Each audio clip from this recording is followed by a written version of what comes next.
এই গরমে যদি ঠান্ডা ঠান্ডা দারুণ কিছু খেতে ইচ্ছা করে তাহলে তৈরি করে নাও 10 টাকা দামের গুঁড়ো দুধের প্যাকেট আর মাত্র কয়েকটা বিস্কুট দিয়ে দুর্দান্ত স্বাদের এই ক্যারামেল পুডিংটা। এটার জন্য এখানে লাগছে আমাদের কিছু বিস্কুট। বিস্কুটের প্যাকেটে অনেক সময় দেখবে অনেক বিস্কুট ভাঙা থাকে, সেই ভাঙা বিস্কুটগুলো দিয়েই কিন্তু এটি তৈরি করে নিতে পারো। 5-6টা বিস্কুট নেবে, বিস্কুটগুলোকে একটা মিক্সার গ্রাইন্ডারে জারের মধ্যে এইভাবে দিয়ে দেবে। আর এরপরে দিতে হবে এখানে 10 টাকা দামের একটা গুঁড়ো দুধের প্যাকেট এই বিস্কিটের মধ্যে আমি দিয়ে দিচ্ছি। তো এটাকে খুব ভালো করে আমাদের এখন বেটে নিতে হবে। আর এরপরে দেখো এর মধ্যে দিয়ে এখন আমি দিয়ে দিচ্ছি চিনি। তো এখানে আমি 2 বড় চামচ চিনি দিচ্ছি, তোমরা যদি আর একটু বেশি মিষ্টি খেতে চাও তাহলে 3 বড় চামচ চিনি এখানে দিয়ে দিতে পারো। আর এরপরে এখানে এখন দিয়ে দেবো আমি জল। তো 1 কাপ জল আমি এখানে দিয়ে দিচ্ছি। আর জলটা 1 কাপ জল দিয়ে তারপর এখানে তোমাদের দিয়ে দিতে হবে সেটা একটুখানি এটা সুন্দর একটা ফ্লেভার আনার জন্য আমি একটু এখানে ভ্যানিলা এসেন্স দিয়ে দিচ্ছি। তবে ভ্যানিলা এসেন্স না দিলেও কিন্তু এটা খেতে খুব সুস্বাদু হয়, তবে দিলে আর অনেক সুন্দর একটা ফ্লেভার আসে। তো এখানে অল্প কিছু ড্রপস আমি ভ্যানিলা এসেন্স দিয়ে দিলাম। আর এখন এটাকে ভালো করে বেটে নেবো। তো দেখো এটা একদম রেডি হয়ে গেছে। আর এখন আমরা তৈরি করে নেবো ক্যারামেল তৈরি করার জন্য আমি একটা ফ্রাইং প্যান নিয়ে নিলাম আর তার মধ্যে আমি 2 চামচ এখানে চিনি দিয়ে দিচ্ছি। আর এই চিনিটা শুকনো ফ্রাইং প্যানটার মধ্যেই প্রথমে একটুখানি নাড়তে হবে। নাড়তে চাড়তে দেখবে যখন চিনিটা একটু গলতে আরম্ভ করবে, দেখো এখন চিনিটা গলতে আরম্ভ করে দিয়েছে। তো পুরো চিনিটাই যখন এইরকমভাবে গলতে আরম্ভ করবে তখন এটার মধ্যে মিশিয়ে নিতে হবে আমাদের 2-3 চামচ মতন জল। 2-3 চামচ জল দিয়ে এবার এটাকে ভালো করে মিক্স করতে হবে।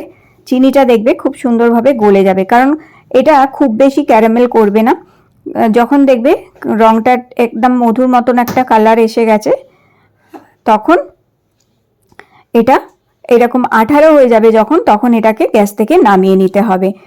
আর একটুখানি 1 ড্রপ জলে ফেলে দেখতে পারো, যখন দেখবে জলের তলায় এটা বসে যাচ্ছে ভালো মতন তখন আর জলে গুলে যাচ্ছে না, তাহলে বুঝতে পারবে যে ক্যারামেল রেডি হয়ে গেছে।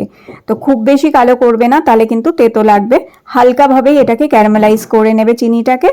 আর তারপরে একটা বাটির মধ্যে এটা ঢেলে নিতে হবে। তোমরা চাইলে অ্যালুমিনিয়ামের বাটি কিংবা স্টিলের বাটিতেও করে নিতে পারো, তবে ওর মধ্যে আগে একটু তেল, ঘি অথবা বাটার বাটিটার মধ্যে মাখিয়ে নিয়ে তারপর এই ক্যারামেলটা ঢেলে দেবে।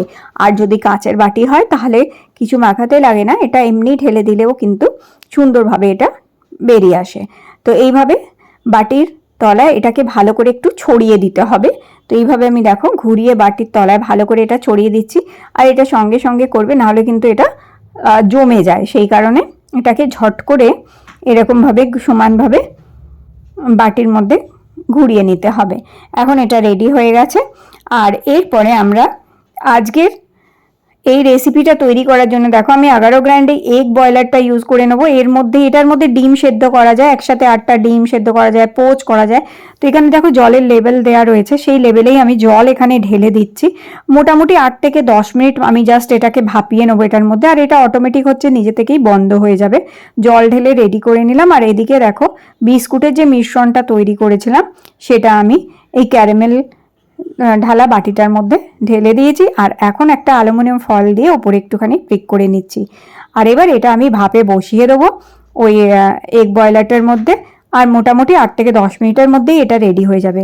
তবে যাদের কাছে এই এগ বয়লারটা নেই তারা তোমরা একটা কড়ার মধ্যে জল নেবে, তার মধ্যে একটা চাঁচড়ি বসাবে কিংবা কোনো স্ট্যান্ড বসিয়ে তার উপরে এইরকম বাটিটা বসিয়ে দেবে। আর অবশ্যই বাটির মুখটা ঢেকে দেবে। আর ওপর থেকে আরেকটা ঢাকনা দিয়ে দেবে তোমরা, দিয়ে আর 10 মিনিট ভাপিয়ে নেবে এটাকে মিডিয়াম ফ্লেমে। হাই টু মিডিয়াম ফ্লেম, খুব বেশি হাই রাখবে না, তবে লো ফ্লেম রাখবে না, মিডিয়াম টু হাই ফ্লেমেই তোমাদের রাখতে হবে। 10 মিনিট ভাপাতে হবে। ভাপানো হয়ে গেলে তারপরে এটা যখন নিজে থেকে ঠান্ডা হবে একটু, তারপর এটা ফ্রিজে রাখবে অন্তত আধ ঘন্টা থেকে 1 ঘন্টা ফ্রিজে রেখে তারপর এটা রেডি হয়ে যায়। তো অবশ্যই এটা নামিয়ে ঠান্ডা হয়ে গেলে একটু দেখে নেবে যেটা সেদ্ধ হয়েছে কিনা। তো এরকম ছুরি দিয়ে দেখে নেবে। দেখো সুন্দরভাবে সেদ্ধ হয়ে গেছে। আর এটা ফ্রিজেও রেখেছিলাম আমি, ঠান্ডাও হয়ে গেছে সুন্দরভাবে এখন। আর ব্যাস এবার এটাকে খুব সাবধানে একটা প্লেটের মধ্যে বার করে নিতে হবে। আর দেখো কত সুন্দর একটা যেটা হচ্ছে বিস্কুট দিয়ে ক্যারামেল পুডিং রেডি হয়ে গেছে। আর নিজের পছন্দ মতন তোমরা এটাকে সাজিয়ে নিতে পারো। তো আমি এখানে দেখো বিস্কুট দিয়ে আর পুদিনা পাতা দিয়ে সাজিয়ে দিলাম, আর কত সুন্দর দেখতে লাগছে। তো বাড়িতে গেস্ট আসলেও তোমরা এটা দিতে পারো, আর এটা সত্যি অসাধারণ লাগে। যেমন দেখতে সুন্দর তেমনই এটা কিন্তু খেতেও খুব সুন্দর হয়, খুবই নরম আর সফট আর ফ্লেভারফুল হয়, প্রচণ্ড ফ্লেভারফুল হয় এটা। তো অবশ্যই ট্রাই করতে পারো বন্ধুরা। আর আজকের এই সুন্দর রেসিপিটি তোমাদের যদি ভালো লেগে থাকে লাইক দিয়ে আমার চ্যানেলটি সাবস্ক্রাইব করে রেখো। আবার দেখা করবো তোমাদের সাথে নতুন রেসিপির সাথে।